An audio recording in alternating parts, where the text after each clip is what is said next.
Marcelo, eu queria que daí você também, na sua fala, falasse um pouquinho, porque você está acompanhando isso desde o governo de transição. O que que a gente faz, por exemplo, para a gente botar para correr um múcio da vida, minha gente? Espera aí, a gente, a gente precisa, né? Eu estava conversando com a Ana e eu ando um pouco chateada, assim, porque eu acho que tem momentos na história que a gente tem que pegar o touro à unha.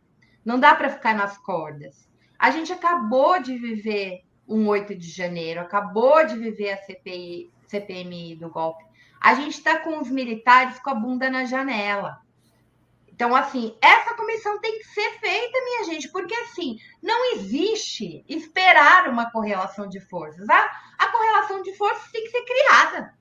Como é que a gente faz isso? Eu queria que você contasse um pouquinho a história, desde quando vem o governo de transição e por que a gente está em novembro e essa comissão não está instalada. Fro, eu não sei te precisar efetivamente o argumento para a não criação da Comissão Especial de Mortos e Desaparecidos Políticos.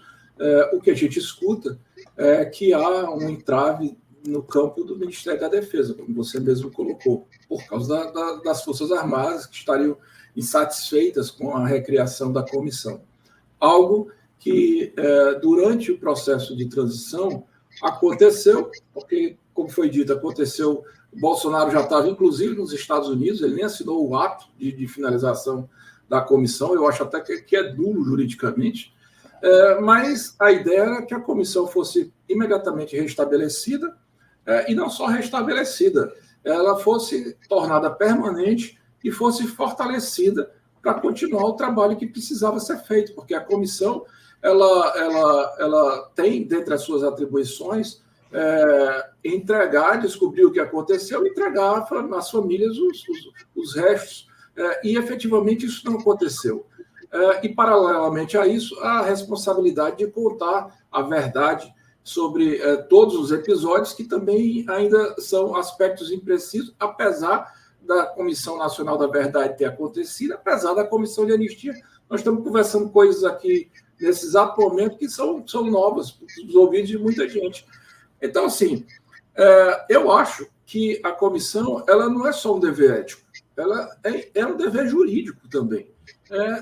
Não é só um dever ético com as famílias dos desaparecidos ou com os brasileiros e as brasileiras que precisam saber o que aconteceu, até para que não aconteça novamente, porque episódios como aquele que foi narrado aqui, do delinquente, quando o deputado colocar Araguaia, né, quem procura osso é cachorro, na porta do gabinete de deputado, aqui, o 8 de janeiro, Fro, só aconteceu porque lá atrás, né, esse cidadão não foi algemado e preso, né, por fazer apologia à ditadura ou brincar com algo que não se deve brincar.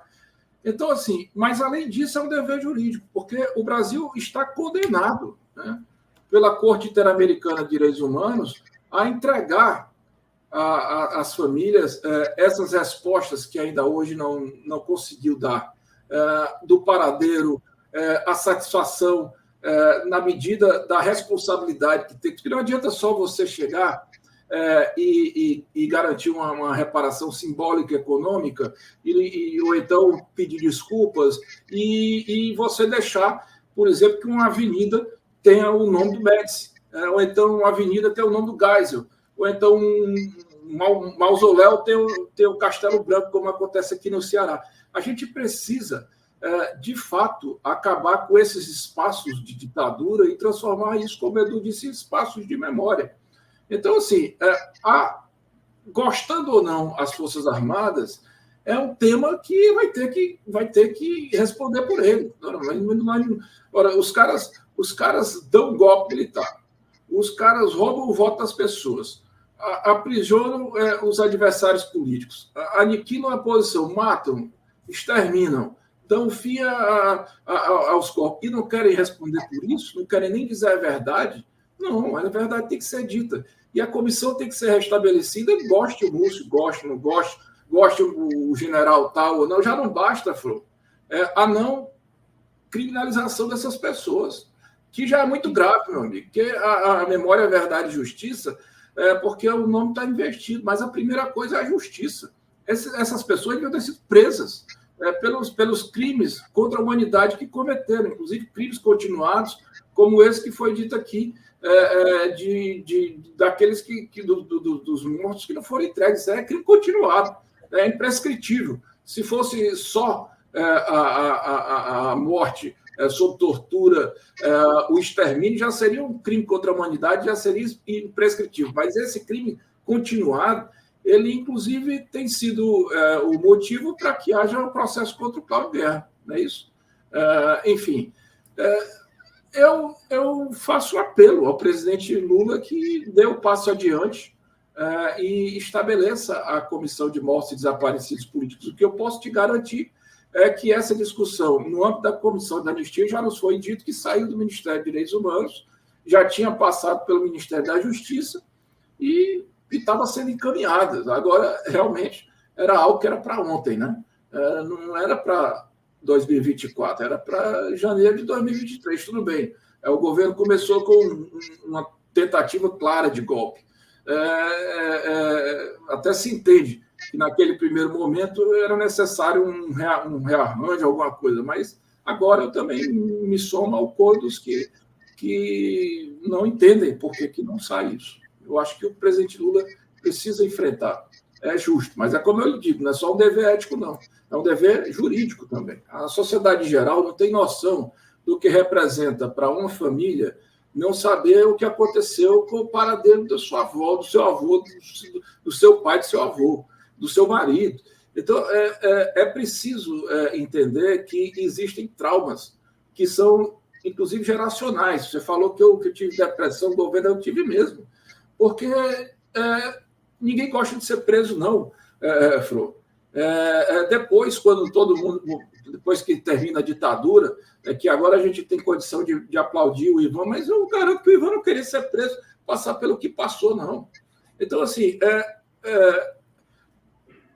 aquilo ali, desde o golpe da Dilma, quando a gente caiu a ficha de que o processo democrático brasileiro ele era mais frágil do que o que parecia ser, e depois com a eleição do Bolsonaro, que era um sujeito que fazia apologia explícita e ameaçando todos os dias romper com a ordem democrática e dar um golpe, que ele dizia que não ameaçava, ele ameaçava sim. Aquilo ali, cara, pelo amor de Deus, aquilo ali foi uma tortura psicológica. O Bolsonaro, ele tem a cabeça de torturador, ele é um torturador. Ele sabe como abalar as pessoas. Aquilo ali, para todos nós que estamos aqui, foi um sofrimento. Os meus filhos sofrem com isso, porque eles viam dentro de casa, durante a sua adolescência, um pai angustiado, um pai preocupado, coisas que a quarta e terceira geração já não era mais sofrer por causa disso, porque não se conta. Então, isso precisa, como o Edu disse, precisa ter fim. E só vai ter fim quando os corpos forem entregues, ou então que for dito a verdade dessas versões todas que o Ivan colocou, atribuindo as responsabilidades a fulano, a ciclano, a beltrano, e, claro, quando a memória que permaneça na história brasileira seja verdade, sem apologia daqueles que são criminosos.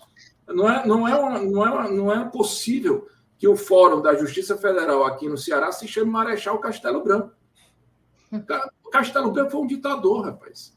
Ele era muito grandinho quando ele tomou as atitudes que ele resolveu tomar. Os 4 atos institucionais, entregar o governo para aquela junta, para depois... Mas então, essas pessoas sabem eles sabiam o que estavam fazendo, o Fru. Qualquer militar, no início de carreira, aprende a Convenção de Genebra para saber o que pode, inclusive em própria defesa.